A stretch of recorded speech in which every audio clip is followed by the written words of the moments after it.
तिवसा तालुक्यातील तळेगाव ठाकूर येथे पहाटेच्या सुमारास सिलेंडरचा स्फोट झाल्याने घराला आग लागून या आगीत घरातील धान्यासहित सर्व साहित्य जळून खाक झाल्याने सदर कुटुंब रस्त्यावर आले आहे। सुदैवाने यात जीवितहानी झाली नाही। सिलेंडरमुळे घराला आग लागून घरे जळाल्याची तिवसा तालुक्यातील 15 दिवसातील ही दुसरी घटना आहे।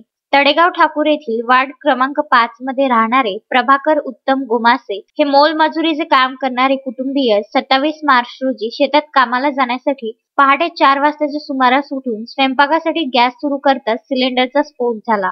सिलेंडरच्या आवाजाने परिसरातील सर्व घरातल्या नागरिकांची झोप उडाली व परिसरात एकच गोंधळ उडाला।